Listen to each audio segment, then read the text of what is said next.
राधे राधे। देवर्षि, कैसे हैं गुरुवर? सब कुशल मंगल तो है? शरीर और मन दोनों स्वस्थ? आपका युद्ध का इतिहास तो धर्म और ज्ञान का दर्शन बन चुका है मुनिवर। आपके शिष्य आपके दर्शन शास्त्र का प्रचार भी कर रहे हैं। अत्यंत प्रसन्नता का कारण कहीं यही तो नहीं है गुरुवर? जो इस पूरे जगत की अंतरात्मा की दशा जानता है, वो प्रश्न करना है।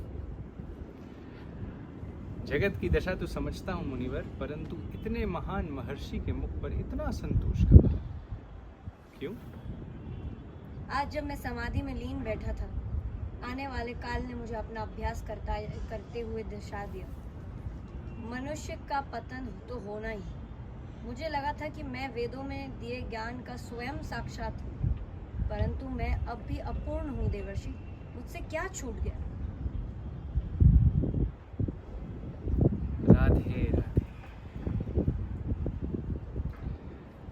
आपके मन में उत्पन्न हुए द्वंद्व को दूर करने के लिए आपको अपने पूर्व जन्म के बारे में बताता हूँ। पूर्व जन्म? परंतु आप तो स्वामी हरि भक्त के स्वरूप हैं।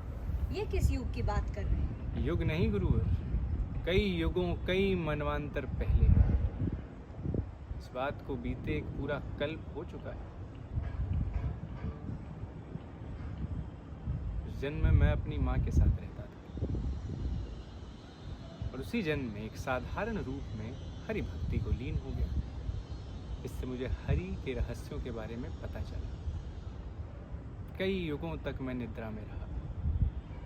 एक सहस्त्र चतुर्युग बीतने के बाद जब परम पिता ब्रह्मा पुनः जागे और इस कल्प के अंत होने पर सृष्टि की रचना की उन्होंने इच्छा जताई, तब मरीचि सहित अन्य ऋषियों के साथ मेरा पुनः जन्म। आज मैं संसार के सारे आवागमन से मुक्त हूँ। प्रभु की इच्छा से स्वयं मैं इच्छा करने पर तीनों लोगों पर विचरण कर सकता हूँ मुनिवर। हरि की भक्ति में लीन हुआ, हरि की कृपा हुई और आज मैं यहाँ। मैं ये सुनकर धन्य हुआ देवर्षि।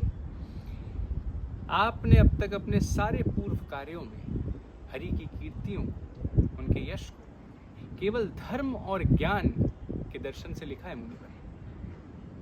अब वक्त आ गया है कि आप हरि की लीला का गुणगान करें मनुष्य के उद्धार के लिए। लिखिए मुनिवर, लिखिए कि क्यों ईश्वर सारे गुण होने के बावजूद इस मानव शरीर पे जन्म लेते हैं, क्यों करते हैं वो ये लीलाएं। प्रेम और भक्ति से उनका गुणगान करने पर आपको वो संतुष्टि मिलेगी जिसकी तलाश में अभी आप चिंतित हो रहे हैं। जैसा आप कहें देवर्षि, आपका बहुत बहुत आभार। राधे राधे।